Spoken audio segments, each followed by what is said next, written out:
한국 증시는 전국 불안과 글로벌 경기 둔화의 영향으로 지난해 역사적인 저평가 영역에 도달했는데요. 올해에도 주식시장이 상저하고의 흐름을 보일 것으로 예측됩니다.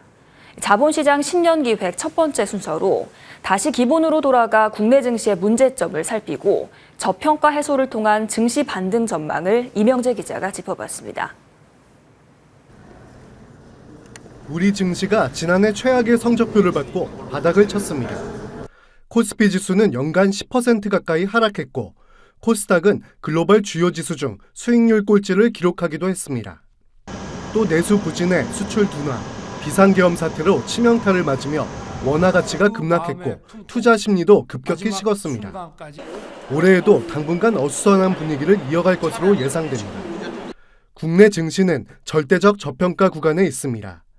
우리나라는 수출 기업 비중이 커서 경기 영향을 많이 받고 독보적인 기술을 보유한 분야가 적은 데다 글로벌 경쟁이 심화된 탓에 기업의 이익 안정성이 높지 않은 것이 문제로 지적됩니다.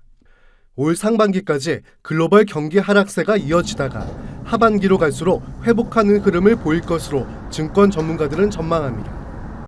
한국 시장이 글로벌 경기의 하락을 미리 반영했다는 측면에서는 분명히 긍정적인 면이 있습니다만 결국 미국 시장에서 변동성이 확대될 가능성은 분명히 있는 상황입니다. 그렇기 때문에 일단 상반기에는 리스크 관리를 좀 하셔야 되지 않느냐라고 생각이 되고요. 구체적으로 2분기부터 수출, 내수가 좋아지면서 주식시장이 회복세에 접어들고 주식자금 유입에 따라 밸류에이션이 올라가는 구조가 될 것으로 예측됩니다. 한편 미국 트럼프 행정부 출범 이후 다양한 행정명령을 발표하는 점을 고려해 수혜가 예상되는 기업, 종목에 대한 관심도 커지고 있습니다. 국내의 경우 조선과 전력기기, 방산, 제약바이오 업종이 관련 수혜를 입을 것이란 분석이 나옵니다. 미국 정부의 지원이 기대되는 AI, 반도체 대표주와 친환경 중심의 에너지 테마주도 관심 있게 볼 분야로 꼽힙니다. 이 밖에 무역 분쟁 영향을 덜 받는 인터넷, 소프트웨어 등 IT 섹터를 비롯해 통신 같은 비금융 배당 유망주도 상대적으로 각광받을 것으로 보고 있습니다. 전문가들은 성장 가능성이 있는 여러 종목에 분산 투자를 하는 것이 중요하고 미국 주식의 모멘텀이 떨어질 수 있으므로 투자 지역 다변화도 필요하다고 조언합니다.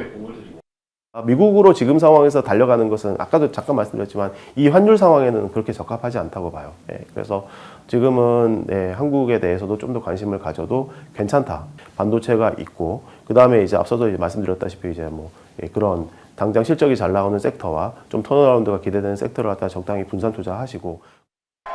국내 정치 불안, 세계 경제 둔화에 트럼프 보호무역주의 강화까지 겹치며 우려가 커지는 가운데 우리나라가 반등의 기회를 잡고 증시 회복, 저평가 해소에 성공할지 관심이 모아집니다. 머니투데이 방송 이명재입니다.